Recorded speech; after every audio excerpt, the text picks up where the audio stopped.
Welcome to recipes in my way. இன்றைக்கி நம்ம அருமையான சுவையில் மணக்க எல்லா வகையான சாதத்துக்கும் பொருத்தமாக சேனக்கிழங்கு கட்லெட் தான் செய்ய போகிறோம்.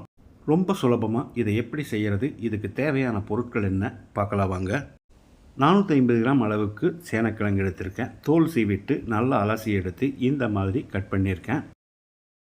பாத்திரத்தில் தண்ணி வச்சுருக்கேன். அதில் ஒரு 1/4 கப் அளவுக்கு புளிக்கரைசலை ஊற்றிக்கலாம். இதில் நம்ம கட் பண்ணி வச்சுருந்த சேனக்கிழங்கை போட்டு 1 டீஸ்பூன் உப்பு, 1/2 டீஸ்பூன் மஞ்சள் தூளையும் சேர்த்து ஒரு 15 நிமிஷம் வேக விட்டுடலாம். மசிகிற அளவுக்கு வெந்துடக்கூடாது. 15 நிமிஷம் வெந்த பிறகு எடுத்து ஆற வச்சுருக்கேன். இதை சின்ன சின்ன துண்டுகளாக பிச்சு போட்டுக்கலாம். ரொம்ப பெருசாகவும் இருக்கக்கூடாது, 1 இன்ச் சைஸுக்கு இருக்கணும்.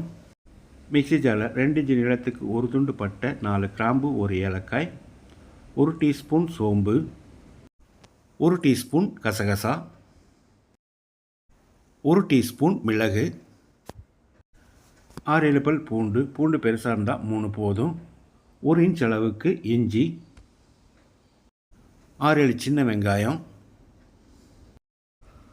1/4 கப் அளவுக்கு துருவின தேங்காயை போட்டுக்கலாம். இதை கொரகொரப்பாக அரைச்செடுத்து வச்சுருக்கேன்.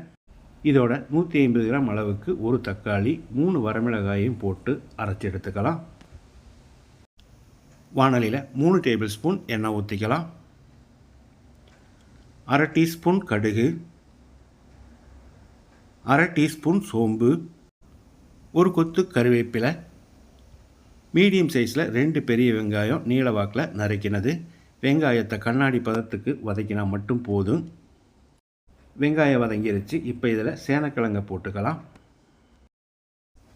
1 நிமிஷம் இதை நல்லா பிரட்டி விட்டுறலாம்.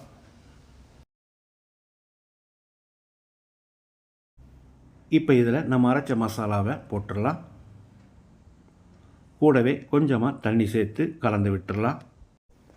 மசாலாவோட பச்சை வாசனை போகிற அளவுக்கு ஒரு 2-3 நிமிஷம் நல்லா பிரட்டி விடணும்.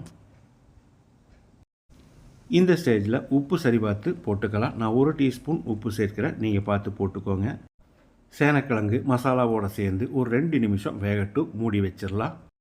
2 நிமிஷம் மூடி வச்சு வேக விட்டுருந்தோம். இப்போ பொடியாக நறுக்கின மல்லி இலையை போட்டு கலந்து விட்டு இறக்கிடலாம். கல்யாண விருந்துகளில் விற்கிற மாதிரி அதே சுவையில் நான் செஞ்சுருக்கிற இந்த சேனக்கிழங்கு கட்லெட்டை இதே மாதிரி இதே அளவுகளோடு நீங்கள் செய்து பாருங்கள். இந்த வீடியோ பிடிச்சிருந்தால் லைக் பண்ணுங்கள், கமெண்ட் பண்ணுங்கள், ஷேர் பண்ணுங்கள். சப்ஸ்கிரைப் பண்ணாதவங்க சப்ஸ்கிரைப் பண்ணுங்கள். மறக்காமல் பெல் பட்டனை கிளிக் பண்ணுங்கள்.